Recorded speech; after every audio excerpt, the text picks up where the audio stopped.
Hey, what's up, man? How you doing? Good. Can you hear me? Yes, yes. I'm on camera, but on the actual show itself, you can't see me, but I'm I'm I'm visible for the audience. Don't worry. Ah, so mysterious. Yes, yes. And this is Benny Wills. What's up, man? How you doing? I'm good, man. How are you? Excellent, excellent. So Jake gave a brief introduction to who you are, but if you want to tell the audience who you are, let us Who you know. really are. Yeah. Oh, you got it. All right. So, my name's Benny. I have a YouTube channel called Joy Camp that I've had for about 6 years now, and we do conscious comedy. We like to make things that aren't funny as funny as they possibly can be. I also do something I like to call stand-up poetry, which takes on again, usually heavy subjects and makes them entertaining, but also insightful. And yeah, so I travel around doing that, speaking and performing and making videos when I can. And you started this by opening for That's the Hootie and the really short Blowfish, version. right? You started by opening for Hootie and the Blowfish, is that right? I feel like I can't hear Jay. Oh, Jay, you're muted. You're muted Oh, okay. on. There you go, Jay. Yeah, because you were on Discord. Okay. So and this all started by you opening for Hootie and the Blowfish back in the 90s, right? Yeah, yeah. When I was going through puberty, I was opening for Hootie. Oh wait, hang on one sec. I'm getting a lot of feedback Yeah, here. yeah. Like, There's like Benny, are you underwater? yeah. There's like wind. There's like constant wind right now. Gee, maybe it's my air conditioning. Can you turn that off? See what happens. Now How Benny's gonna about be like he's gonna be sweating. I will be sweating. I'm in Las Vegas. It's 109 degrees today. Oh, Holy crap, dude. Okay, can you hear it? yeah. Did it fix? Perfect, perfect. There we go. All right. Great. So sacrifice my comfortability for you guys. Hang on. So you opened for Hootie and the Blowfish for real? No, I've never Oh, opened for how did I Hootie. believe Jay? Jesus Christ, I No stank. way. Okay. So who did you open? No one, just yourself. Yes. I wasn't opening for anybody in the 90s. And are you a stand-up comedian or just you do your videos on Joy Camp? I've never done stand-up comedy. But like I said, I do live poetry, which has a stand-up quality to it. Um, and I spent so much time on stage. I'm a trained theater actor. I did that for about 20 plus years of my life. So I'm very good on stage and I know how to handle a crowd really well. But I've never actually done like jokes just for jokes' And sake what's on what stage. what's stand-up poetry like? Give me something. I know like people hate that when you put them on the spot, but I've never heard of stand-up poetry. It's like you, Yeah, well, yeah. it's a term that I coined myself because it is like going up there for a set, but instead of doing a set of jokes, I do much more intricately written poetry. Do you want me Okay. to do a poem? Is what you're saying? Yeah, yeah. Do a poem. I want to hear it. Okay. Brr. What do you think? I'm a conspiracy theorist. Yeah, that'd be good. It's kind of long. It's kind of long. Which one? That one's great. With the selfie one? The Or conspiracy theorist one, okay, that one's because quick. That one's quick. yeah, we Yeah. were just talking conspiracy theories before you got on, so that'd be perfect. All right. I haven't done this in a while, so I might be rusty. Let's see what happens. I'm a conspiracy theorist, a radical extremist, a paranoid, ridiculous, delusional idealist. I'm a ludicrous anarchist. I'm a pessimistic communist. I'm a woo woo, hippy dippy, foil hat enthusiast. I'm an airy fairy truther. I'm a curly headed loser. I'm a tripped out, bleeding heart, cannabis abuser. I'm pathetic, apathetic, freeloading non-voter. I'm an empathetic, sympathetic, tree-hugging peace promoter. I'm certified organic. I'm hopelessly, endlessly romantic. I'm enigmatic, I'm aloof. I'm charismatic, I'm a goof. I'm annoying, I'm a nuisance. I'm privileged and I'm white. I'm an opinionated SOB who don't lean left or right. I'm anti-war, anti-government, anti-fear, anti-money, pro-love, probiotic, pro-fun, pro-funny. I'm awake, I'm aware, I'm unshackled, and I'm free. I am man, I am beautiful. I'm a you, and you're another me. There you go. Nice, man. Good Thanks, man. stuff. Yeah, yeah, good stuff. Sorry, I got a little bit distracted. Apparently, Sargon called me out to battle me on Ark. Is What this is Ark? It's a game, but look at his new video on the Thinkery. It's called "Calling Out Andy Warski." Sorry, so he wants to battle me. Sorry, I got distracted there. I don't know if you know Sargon. Obviously, the fucking. It's like you're speaking another language to me right now. He's this really big YouTuber. I don't know what he wants. I think he wants me to raise his wife's step dinosaur or something. It's really hard to explain. That makes sense. So do you perform that? Hang on, do you perform that on stage? Like, what do you do? Like. Yeah, I do. I have a lot of material at this point. That's one of my older ones. That's also pretty short, which is why I did it here. Yeah, and I'll just feel it out and see what feel the vibe of the crowd and just kind of go for the ride and take them on a journey through wordplay. Nice, man. And Yeah. what got you started with the Joy Camp and the actual type of, the type of comedy and skits you do there? What was the question? Like, how'd you start Joy Camp? How'd that come together? Oh, well, Joy Camp came from a decade of frustration more than anything. It came from my own need to communicate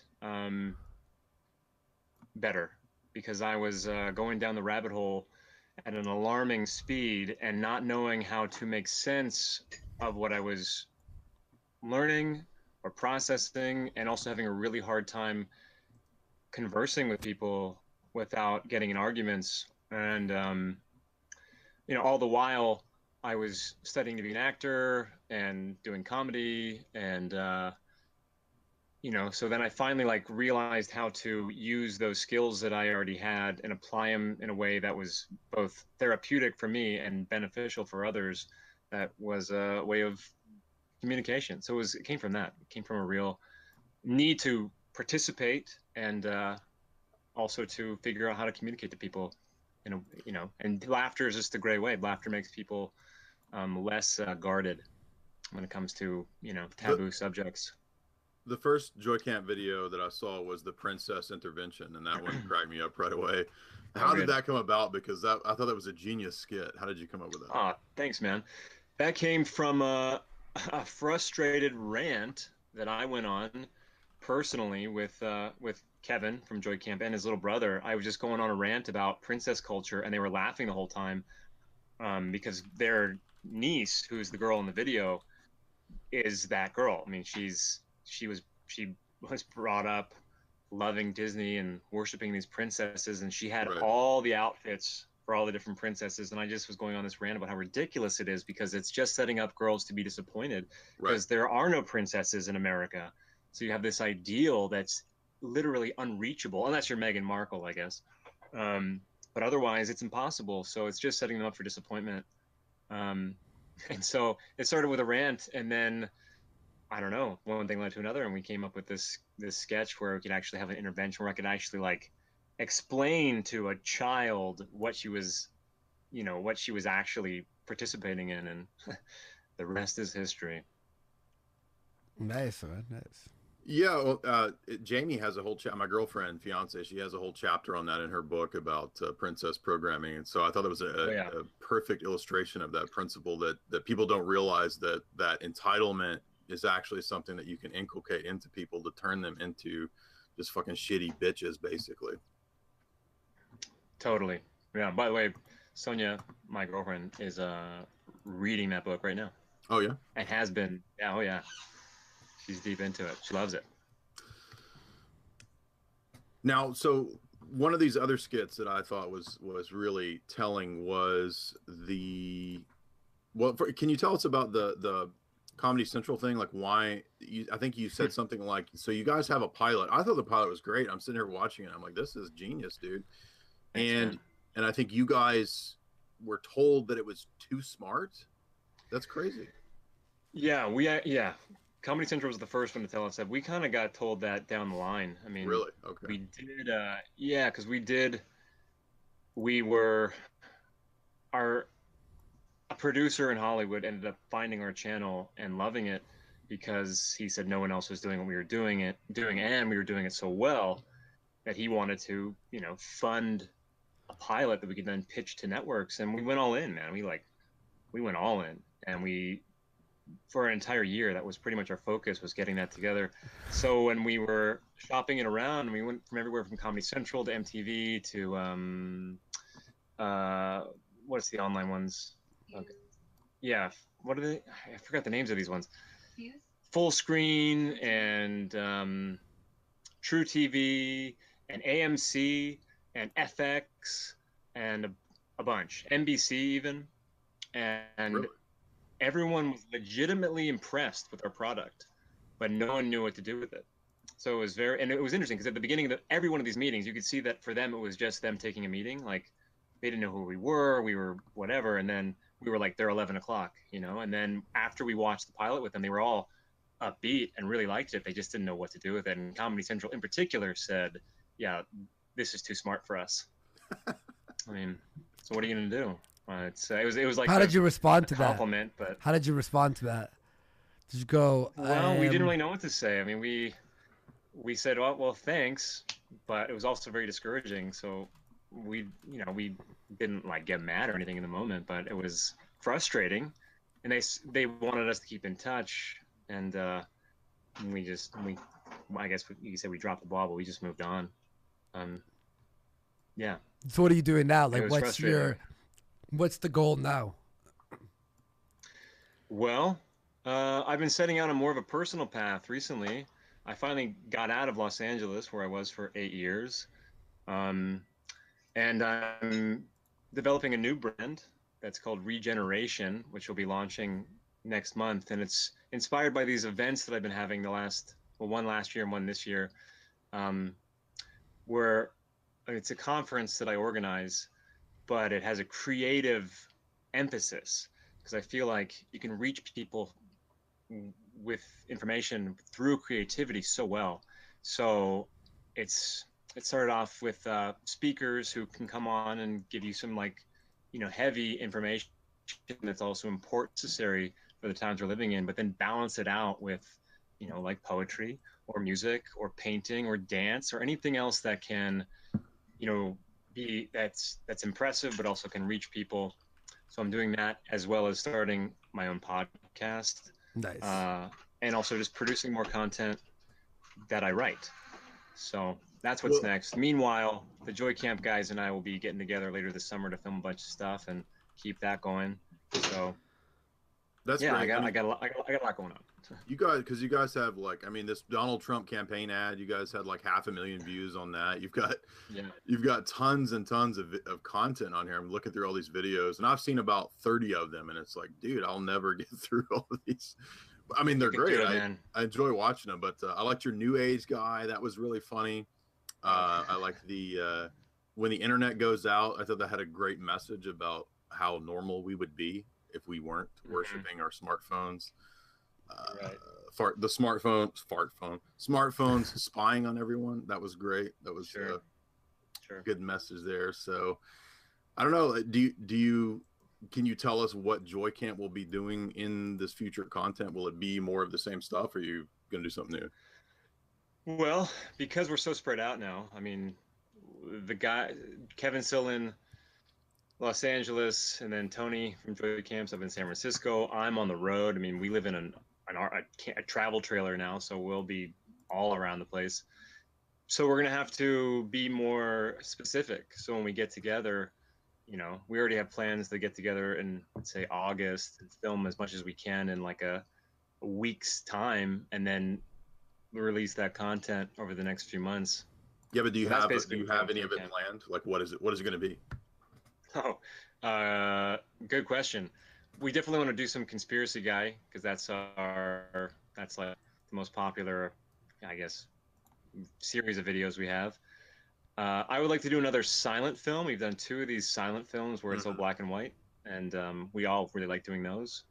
And I don't know. Then we'll figure out in the moment, like as we brainstorm, because there's so many topics we want to take on, and I How really would love. come? I'd love to. Yeah. May I ask how come you left L.A.? You're just sick of it? Ah, yeah, man. I was so over. Are you in LA? No, no, I'm not in L.A. Okay. I visited L.A. Um. Had some fun times, if you know what I mean. Well, I was there because I was pursuing an acting career, Mhm. and I realized in 2014 that that was no longer a path or a dream that was serving me in any way. But it took me a few more years to get out of there because it was such a part of my life. So I left because I had to, essentially, just to see what else is out there in the world, and to figure out other ways of producing income for myself, and just stepping out on my own, and traveling. I mean, I've been lucky enough in these last few years. I get flown all over the world to perform Mm. and present, which is an incredible thing. And I'd rather like step more into that than just keep, you know, running around the Monopoly board in LA and paying rent month after month for doing something I don't want to do with people that I have a lot of frustrating conversations with. A lot of No, fake people there. A lot of fake people, What's that? wackos. A yeah. lot of Well, I think you have wackos in every city, but fake people, I don't know. I think that something happened, man. Like, I hate to say it, but after Trump got elected, I feel like people went berserk because LA is so liberal, and now I watched all my friends who I was like trying so hard to, I don't know, wake up for so long, and I thought they were close, and then all of a sudden Trump got elected, and it was like the anchor got pulled up, and they sailed off on a ship, and I can no longer communicate with them at all. And that's not to say that I like Trump at all or anything, but just that like the hardcore liberals, which infiltrate Hollywood, are um, are not ready to talk at the moment about anything other than what they want to talk about, and that's very frustrating for me. right. So 'Cause, politically, where do you stand then? I guess you could say I'm an anarchist. And I don't really Anarchist? like Yeah, I don't like labels necessarily, but Who'd you I like vote for? voluntarism. I think it's no one. You didn't vote for That's anyone? case in point. Like, are you kidding me? Donald Trump or Hillary Clinton? Like, these are the options. Like, give me a break. It was pathetic. So I didn't vote in that election, and I encourage others not to vote either. Or if you did vote, write in anybody but those two chuckleheads. That's where I stand politically. I don't believe in government. I think government is slavery, so I'm anti-government. All right. So now, what made you go to Vegas? Real estate, to be honest. Like, we're getting into property And the and blow. Don't growing lie. wealth, and the blow and the hookers and the gambling. I just love it so much. I just love throwing my money at slot machines. Fair enough. Fair enough. So do you have a crew there in Vegas? Like, no. Not really. No, I got me and I got my girlfriend, and I guess I could. I mean, that's one of the cool things about Joy Camp for me is that I have friends now all over the world, and so anywhere I go, I can pretty much just like reach out to You can people. And basically just mooch off of and parasite on your pay piggies all the time. I'm joking, dude. They're called. That's your. I wish. I wish. No, but I can reach out and be like, "Hey, who's in Vegas?" And I can see who, people who've either been Like following my work or Chris Angel. That's why you're in like Vegas. Chris Angel and Rod Stewart and Britney David Spears. Blaine. David Blaine. My Britney homies. Spears. David Blaine. Yeah, he's hard to track down. He's like always coming and going. Because he disappears, So is dude. Chris Angel. Yeah, he just is like it's there and he's gone, which is really frustrating, but also impressive. Well, I like the path that you took here because I wouldn't have got to meet you in the UK. We met at that event. Yeah. Like you said, people flying you out. But if you'd have stuck in the box of LA and trying to make it the old way, that's not the way to do things anymore. The old system is done, dude. Well, exactly. And I didn't. So we did Joy Camp for about 5 or 6 years, and it was great. But I didn't really like take advantage of the opportunities that were presenting themselves as a result. It was like great that it was producing the content, people were liking and putting it out there, but I was still sort of following this career path that I've been following since I was a kid, and until the point where I really was like, wait a minute, what am I doing here? And there's this whole other world that's ready to embrace me in person. So I decided to really start tapping into that and taking people up on their offers to come and speak, and I don't know, even just staying with people, like meeting people in person. It's been really awesome in the last 2 years to, meet the people that I respect, and yourself included. Like going out there and people who I admire and have respect for, now they're my friends, and that's been amazing. Excellent. Yeah, the gatekeepers moved out of the way. You can build your own audience. We had some comic book artists on the other day who were talking about this, that they're kind of shut down by Marvel and DC, so they basically branched out to do their own thing. That's the key to being successful nowadays. Is not trying to go this old dinosaur route of well, I hope one day I can get an agent and they're going to put me on Saturday Night Live. No, you're not ever going to be on there, because that's a democratic cult that you have to join. Exactly. Yeah, and it's also I like taking my life into my own hands and not waiting for anybody to do me any favors. And I like I know a lot of people who are very good with finances, and I want to learn from that and know how to, because you can have a lot of money and still be poor. You can get very successful in a way, but if you don't know how to utilize finance, you can like lose it all really quickly. So I'm really trying to.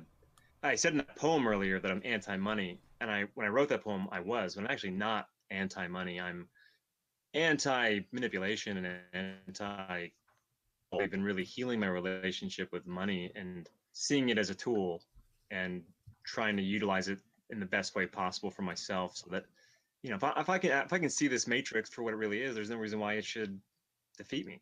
I should be able to outsmart it, and that's what I'm intent on doing. One of the last videos you did was the Academy Awards for the best rapist pedo. That was great. I thought that was a brilliant way to satirize something just obviously disgusting, but it vindicates, a lot of what I wrote. For example, in my book, I wrote my book like 2 years ago, and then all this Weinstein stuff and all this pedo stuff comes out, and you lampooned it very well in your video. So how did that come about? Well, we just really wanted to take on the issue. I mean, I think Hollywood just gets away with so much, and they're such brilliant propaganda artists, and they try to like lead the way of moral integrity, and it's just ridiculous. And I thought what was missing from that Me Too movement was a call to action regarding the pedophilia, which is obvious, and there's so many accounts of it, and pedophilia is rampant through all these structures of power, and Hollywood in particular. And so then for it to begin I think it's great that women are getting their comeuppance and they're calling out their abusers, and I think it's a little bit of a witch hunt in certain times, but it is cool to have like people overcoming their fear to speak out. But if it doesn't lead towards helping the children as well, then what is the point? I mean, the children need us, and if we're just going to say, well, good for the women, but we don't talk about the pedophilia, then it's a joke. It's not real. So that's why we wanted to tackle the video, in that it starts off like, making fun of and calling out the Me Too movement, but then also like that curveball at the end of like, hey, but they're also, we're not talking about the pedophiles at all, and that's the real problem here. Yeah, I said the exact same thing. I said that the whole Me Too was a distraction to turn it into feminist bullshit, when it was actually a real issue that was starting to come to the fore, especially with documentaries like Open Secret that dealt with Open Secret, exactly. The pedo stuff, the trafficking in Hollywood. And again, the theme in this episode has been conspiracy theories and whether they're real or not, and they're too dark, I don't want to hear that. But again, I mean, I'm somebody who's talked about this stuff in Hollywood for over a decade, wrote a book about it 2 years ago. Now it's public knowledge, and it's like, you would think people would start catching on to the fact that this conspiracy stuff is oftentimes very real. I mean, we had Marina Abramovich and the Podestas doing their Crowleyan spirit cooking stuff. Everybody saw this. It's like, so what? It doesn't matter. This stuff's not real. No, it's absolutely real. It's just a lot of people are blind to this. I know, it's absurd. An example I like to bring up a lot is, in what year is this? 2018. So 2 years ago, the movie that won, I think it was 2 years ago, the movie that won, it must have been 2016. The movie that won Best Picture at the Oscars was Spotlight, right? Which is a movie about journalists who were brave enough to tackle the issue of pedophilia within the Catholic Church in Boston. This movie wins Best Picture at the Oscars, and we applaud the journalistic integrity. Later that year, Pizzagate comes out, and it's written off as fake news within one day of it being brought to light. They don't even take the time to disprove it, to prove that it's a lie.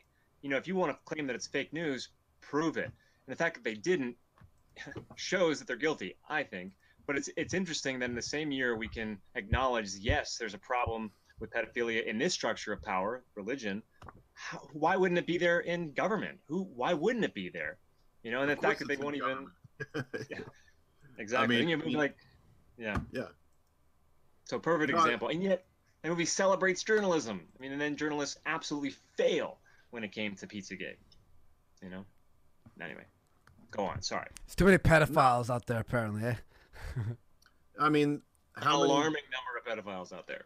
All these books that have been written over the years that have. I mean, this book's old, dude. Mm-hmm. And it's covered this topic for a long time. And here now it's mainstream news. This vindicates all the conspiracy books. I know. Yeah, I know. It's that's why it's so frustrating. I mean, this is going back to like why I got out of LA and what I'm seeing now. It's amazing. What we have to get back to is listening to our peers rather than the media and the government. You know, if you can't hear what the children are saying or what the women are saying or what anybody's saying when it comes to their real life experiences, you say, well, that doesn't check out because on CNN it says this, or Obama says this, or this, you know, New York Times article says this. If we can't acknowledge our peers and listen to them, then it's completely crooked. It's all backwards. We can hear a kid saying, you know, yeah, I was in this cult. This is what happened to me. I was abused and I was raped, and they can go into great detail. Then we're like, is he lying? Why the hell would he be lying? Mm-hmm. Why don't we start with, is he telling the truth, and let's get to the bottom of it, and then, you know, ask whether or not, you know, it's true or not. Like, let's listen to him first. Let's listen to her first. It's just so backwards because people are so trained to just take what the mainstream media or the government or, you know, and also the paper and articles online, and they take that over people's word, and it's so maddening. Well, I think Andy's wanting to wrap up. I think he's got some family commitments he's got to go to today. So yeah. I don't know if we can do a whole hour, but I think it was a great interview, man. Thank you. You're welcome. I know you're hot. Thank you very much. It's like 109 degrees. Yeah, thank you. You're beating sweat right now. Water right now. I'm getting red and getting like beads of sweat. You guys can see that. And then I have to plan a war for tomorrow. It's a big day. It's a big day for me tomorrow. I hope it wasn't the pedophilia talk that's like, all right, we're going to go from 1 hour to 30 minutes. No. It's good, dude. It's good. But thanks, man, for coming on the show. Appreciate it, my bud. pleasure. Anytime. Yeah, man. And I have your link down there if you want to check out Benny Will's site, thejoycamp.com.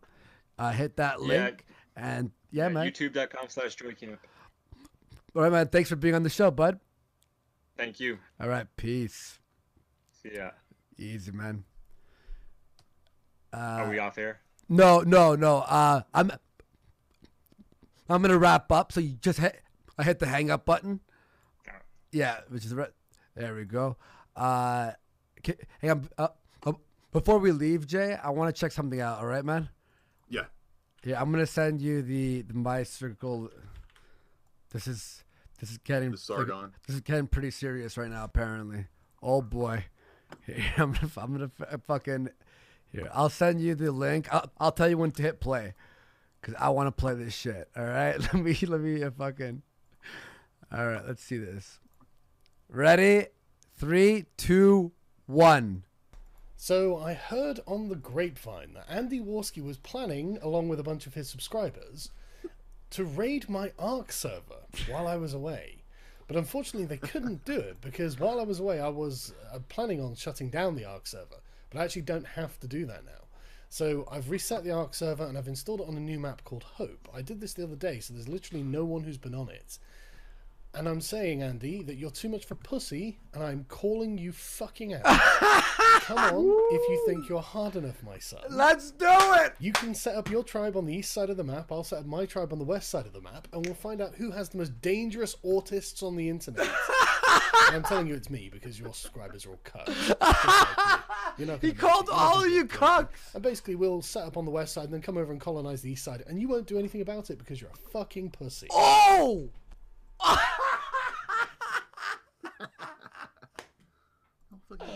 Oh shit! This is serious. But you won't do anything about it because you're fucking pussy. Okay, everyone. Tomorrow is when Gabriel Lopez threw $20. Thanks very much. Bring Enoch on this arc thing. Instant win. I just got that. Happy Days says, who doesn't play dominoes on pasta? Tani Terry for 5. Nelson W. Aldrich. Abraham Piet. Andrew Frank A. Vanderlip. Henry P. Davison. Benjamin Strong. Paul M. Warburg. Thank you. Tani Terry threw another 5 to say a long time ago in 1910 we found a secret meeting of 6 men. That was the 6 men. Led to gold in night, giving birth to a creature of fright. Thank you very much. And Prussian Union for 5. Men and women are not equal. This guy always says the same thing every time. I need to plan this fucking everyone. This is serious. So he said east side. I'm on the east side. Bitch. Across the tracks, east side boys. Yo, I have to respect him for one thing. He restarted the entire server, so he doesn't have the fucking link. Okay, V's already on the team. All right. Bullrock for 5. Be careful, Andy. This stinks of a setup both Sargon and you are falling for. What? I don't know. I don't think so. I don't understand what that even means. But Conspiracy theory. Jeez. Who do you think will win this battle? He's probably playing right now, setting up, I think. Mm-hmm. Fuck it. Sneak into camp and switch his dino egg with yours. Let's read his comments. I'm gonna do this. All right, yo, this guy just started a fucking battle. I'm down. I will be setting this up soon. So everyone, thank you for watching the show. Anything else, Jay, before we go? Nope. All right, everyone, thank you for watching, and we will see you all on the next Warski Live. Peace.